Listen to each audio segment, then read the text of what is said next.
tenemos en línea al profesor doctor Eduardo López. Recuerdo él en febrero, fin de febrero, estuvo aquí con nosotros y dijo la segunda ola viene con mucha fuerza y va a haber muchos casos. Y lamentablemente no se equivocó. Profesor López, ¿cómo le va? Un gusto tenerlo con nosotros. No, buenas noches, Nelson. Muchas gracias por invitarme, ¿eh? Por favor. Bueno, ¿dónde estamos? Y fundamentalmente esto para orientar a la gente. Hoy tuvimos también 30 y pico mil casos con 180.000 testeos. ¿En qué punto estamos, profesor López? Yo creo que estamos en una ola muy importante de casos. Queríamos estar por encima de 30.000 por día. Es una cifra impresionante. Fíjense usted que puede ser casi 1 millón por mes, ¿no? De casos. Claro. En segundo lugar, tenemos una tasa de una mortalidad por millón de habitantes alta, ¿no? Y por otro lado, tenemos muy tensas las áreas de terapia intensiva de todo el país, con mucha más intensidad en algunas localizaciones como Rosario, como Santa Fe, etcétera, diríamos. Y esto no hay más alternativa que cuando usted aumenta el número de casos, aunque la mayoría de los casos, como en Argentina, sean adultos jóvenes y jóvenes, porque no nos olvidemos que el 42% de los casos son individuos entre 20 y 39 años. 20 y 30. Pero inexorable, 20 y 39 años. Entonces, prácticamente esta hora la están motorizando el adulto joven y el joven, diríamos. Pero ¿qué pasa? A medida que tramita la enfermedad a otras áreas o a individuos con comorbilidades o adultos mayores no totalmente vacunados, se van ocupando las camas de terapia intensiva. Esto es inexorable.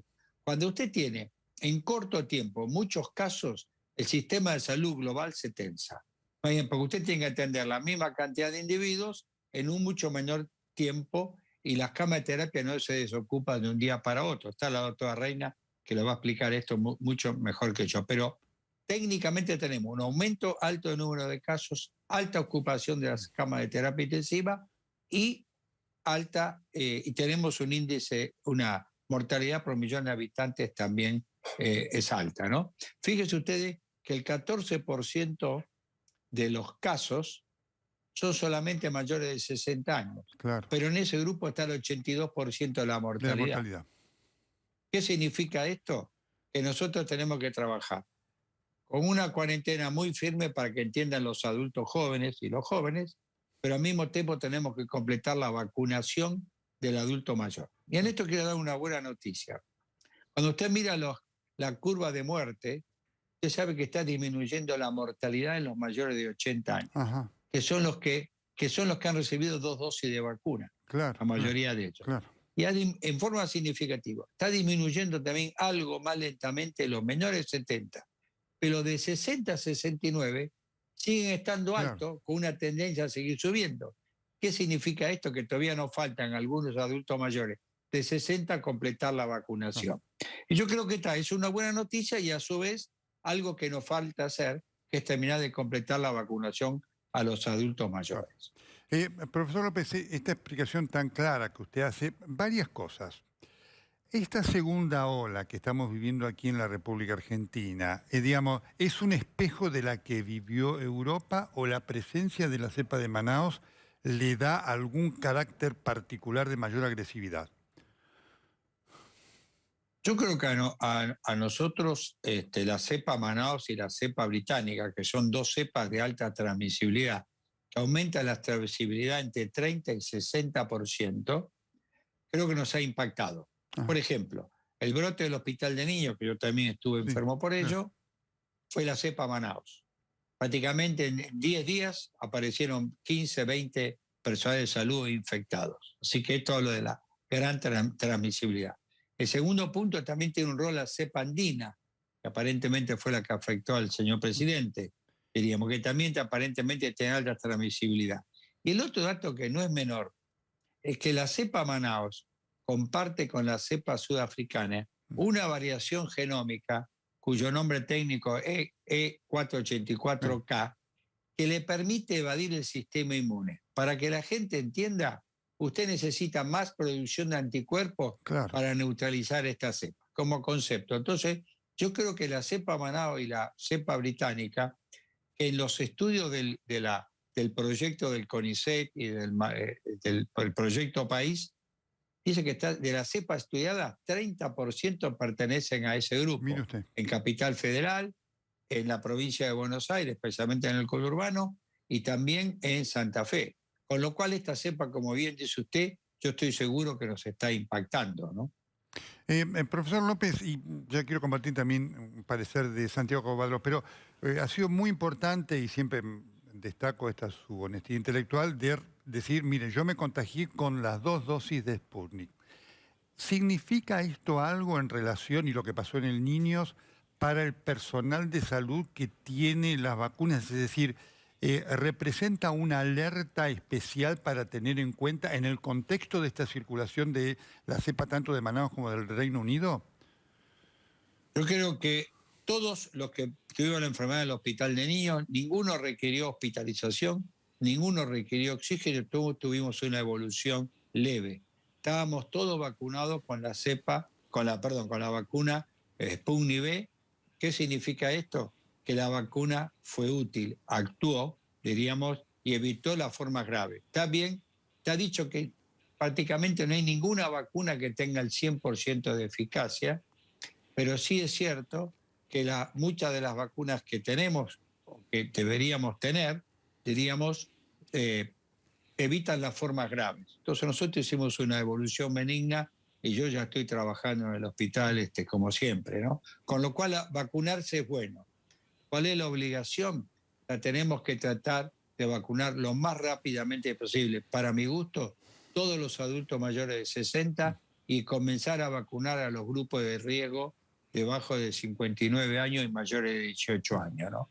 Creo que hay que buscar todas las vacunas que puedan aparecer, porque todas están demostrando que tienen por lo menos en el lapso de 6 meses evitar las formas graves o enfermedad crítica, ¿no? La buena noticia es que están llegando, diríamos, mayor cantidad de dosis y por fin van a llegar como si fuera, yo me reía el otro día, o sea, como si fuera un parto después de mucho Claro, claro, tiempo, claro, claro. la vacuna de AstraZeneca, que realmente creo que en este aspecto hubo un incumplimiento de la empresa que firmó el convenio, que fue AstraZeneca, ¿no? Así que, pero me parece que esto nos va a dar un avance importante con respecto a poder vacunar y completar la vacunación en el adulto mayor, ¿no? Santiago Covadros, ¿te vacunaste? He recibido la primera dosis de AstraZeneca el 3 de abril. ¿Cómo lo estás viviendo supongo yo que... desde lo personal? Porque por eso quería además compartir este momento que estamos con el profesor López. Tu vivencia personal de todo lo que está significando esto y este largo devenir de la vacunación.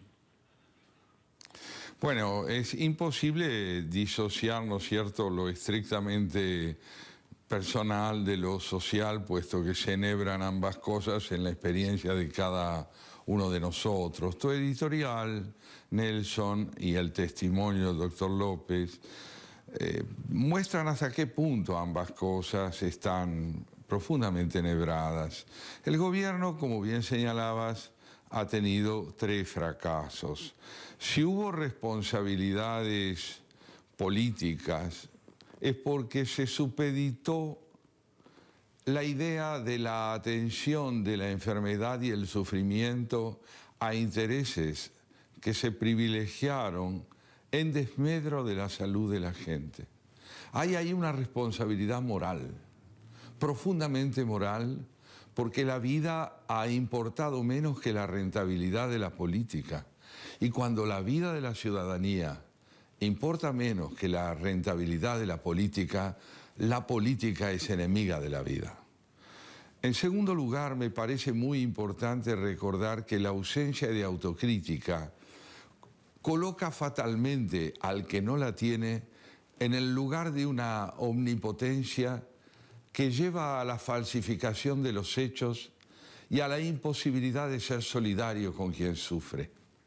De esta manera, cuando el discurso es incapaz de ser autocrítico, está esencialmente mintiendo.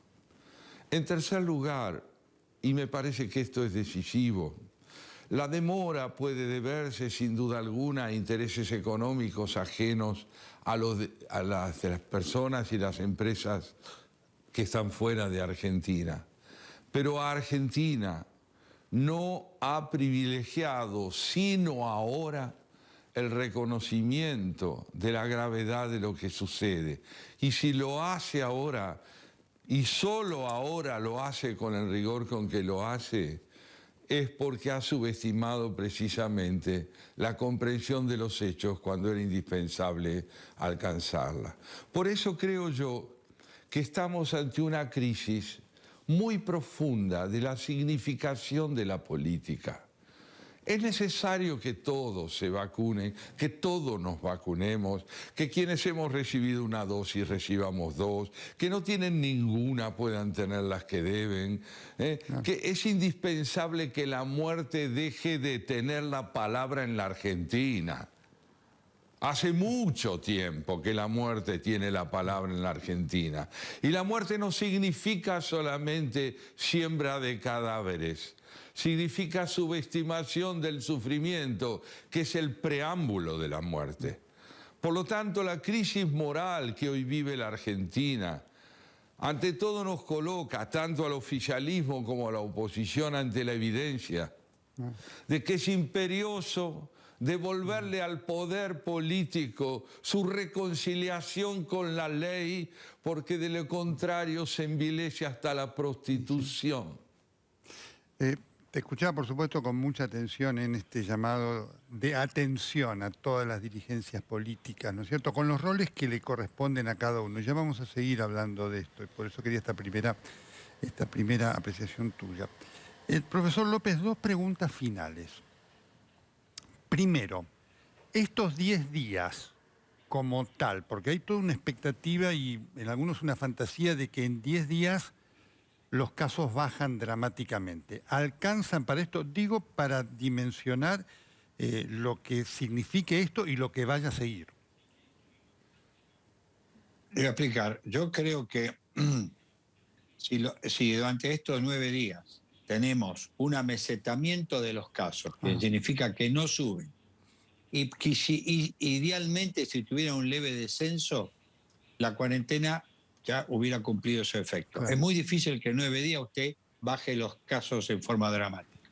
Sí creo que es necesario e imprescindible aumentar los testeos. Okay. Le voy a explicar por qué. Porque la única manera de ir a buscar los contactos estrechos y los convivientes. Hoy me sentí muy contento cuando vi propaganda del Estado haciendo una muy clara mención de la necesidad de cómo tienen que funcionar los contactos estrechos. Pero es importante que los contactos estrechos, además de aislarse y de avisar, tienen que ser testeados en algún momento de su evolución. Esto es fundamental. Argentina todavía tiene un promedio de 30% de positividad entre testeados y los que dan positivo, lo que significa que esto es muy alto. Y además que el virus está circulando en la comunidad. Por lo tanto, las cuarentenas, si tan importantes, tienen que estar acompañadas de un número alto de testeos. Y quiero además, para Santiago Kovalov, que para mí es un honor poder compartir este espacio, que él, con la vacuna de AstraZeneca, habiendo recibido ya en abril, ya está protegido y esa protección dura 12 semanas hasta que reciba la segunda dosis, con un 86% de eficacia global. Es mucho menor en las primeras 3-4 semanas y después aumenta rápidamente para tener una eficacia de alrededor del 82% a la semana 12. Así que Santiago debe estar en las 8 semanas aproximadamente.